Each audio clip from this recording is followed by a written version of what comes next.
Have you ever wondered why a king's downfall feels so different from a regular person's struggle? That's the core difference between classical and modern tragedy. Let's dive in. So, what exactly is a tragedy? It's a story about a central character, the tragic hero, whose life takes a serious downturn. It's designed to make us feel pity and fear, and ultimately, a sense of emotional release called catharsis. Think of it as a deep, dramatic cleansing of the soul. Classical tragedy, born in ancient Greece with playwrights like Sophocles, and later perfected by Shakespeare, has a very specific recipe. The hero is always someone of high status. King, a prince, someone noble. Their downfall isn't just bad luck. It's a mix of a personal flaw, what the Greeks called hamartia, and the inescapable hand of fate or the gods. The themes are grand, destiny, divine will, and the dangers of excessive pride, or hubris. The ending, almost always death or complete and utter ruin. Think of Oedipus, who unknowingly fulfills a prophecy to kill his father and marry his mother, or Hamlet, whose indecision leads to a stage littered with but. To see this in action, imagine a play called The Crown of Fate.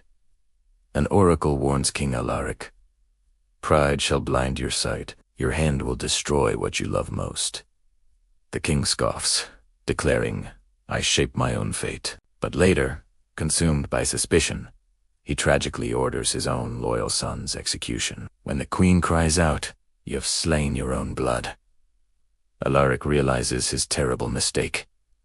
"Oh, gods, my pride has damned me," he laments, before falling on his sword. The chorus then declares, "Behold the fall of greatness."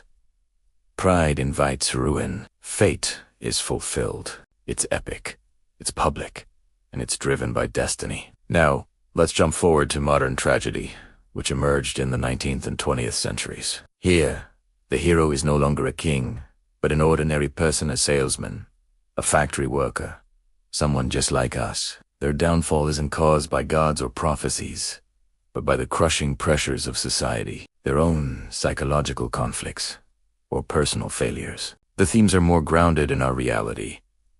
Alienation, the struggle for identity, and the soulless grind of a capitalist world.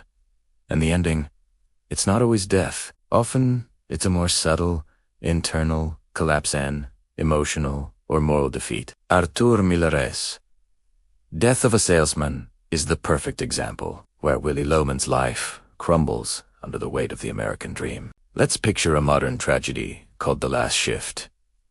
Daniel, a factory worker, is called into his manager's office. "Your numbers are down," the manager says flatly. "We're letting you go." Daniel is stunned. "I gave this place 20 years. He protests. The manager just shrugs. It's just business. Back home, his wife tries to be supportive, saying, "We'll manage somehow." But Daniel is broken. "No," he whispers. "I failed. I'm invisible." The story ends with him sitting alone in the dark, staring at an unpaid bill.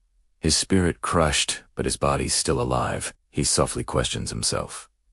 "I did everything right, didn't I?" So what's the key difference? In classical tragedy, a king's pride and fate lead to a dramatic, public death. In modern tragedy, a common worker is chewed up and spit out by the system, leading to a quiet, private, emotional collapse.